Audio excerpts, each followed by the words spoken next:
So I'm here at Armari with Dan Goldsmith, Technical Director, and he's going to be telling us about the new BrontaStor system. So Dan, what's special about the BrontaStor? Hi James. Right, basically the BrontaStor is a bit of a new platform. It basically bridges the gap between a NAS and a full-blown enterprise server.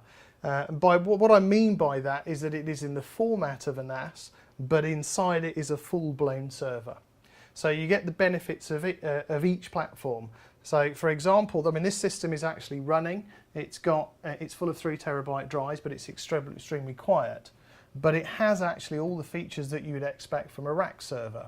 So it's an Intel server board inside there, and in fact this version's got the brand new Gen 4 Haswell Xeon E3 V3 inside it.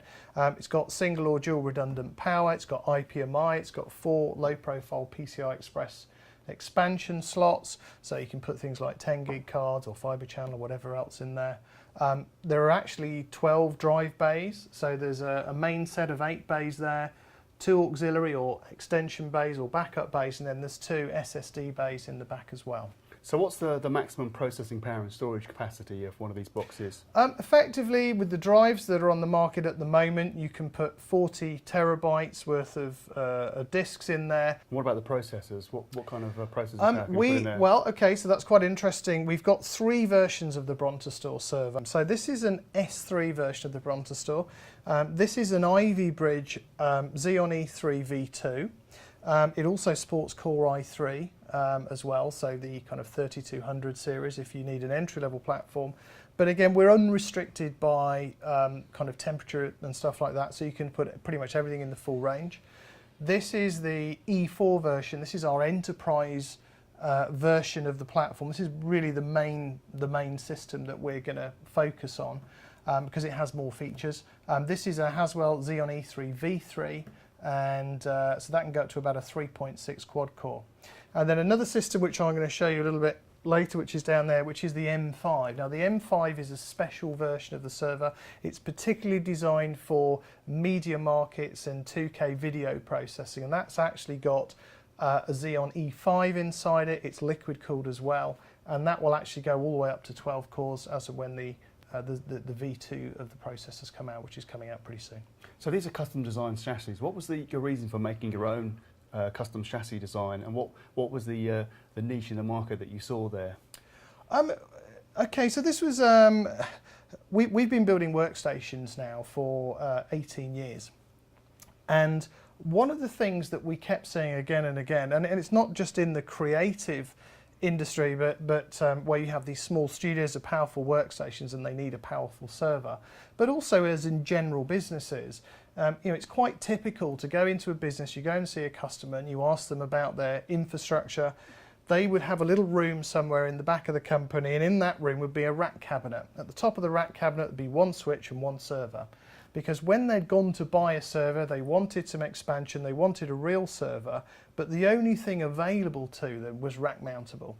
So we decided that this was a pretty inefficient way of going, because you effectively have this area of the building that you can't use, it's too noisy for people to be in, and all servers were sold in this standard format. You either bought a pedestal server or you bought a rack server. And then there's the other option, which was the NAS. But the problem with NAS boxes is that they're proprietary software and they just do storage. They don't, if you want to run a Microsoft Exchange server on it, you can't do that. They're very low power entry-level processors typically, small amount of memory. They don't have server features like IPMI. They may have a single expansion slot, but it could be a proprietary or very limited bunch of adapter cards that you could use in that. So basically, there wasn't really anything that we could see that you could have the benefits of the NAS platform, which is basically it's low noise, it's a small footprint, and you could actually have it in your office.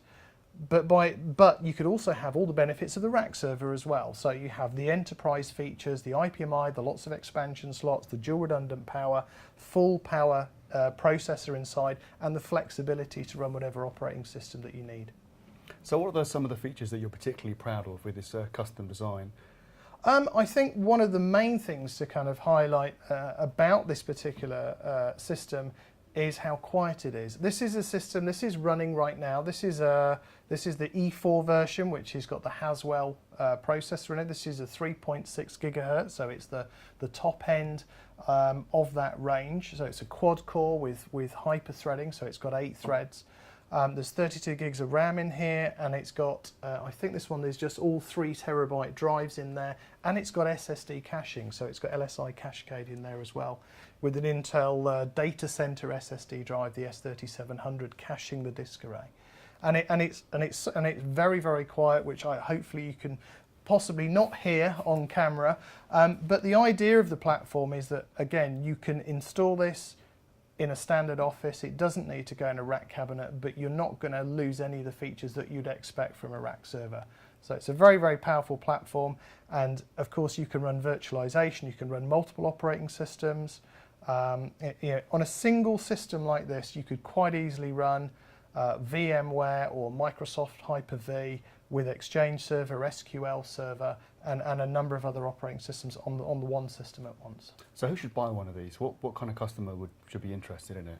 I think any business that looks to move away from this kind of traditional PC server platform, which requires it to go in a rack cabinet. There's a lot of businesses out there, I'm sure, have got this area of the building that they've been paying for the last X number of years just to keep this noisy server in. And whereas what we believe we've got here is a new kind of format of server. NAS footprint, but full speed, full performance of a rack server in a very, very quiet format.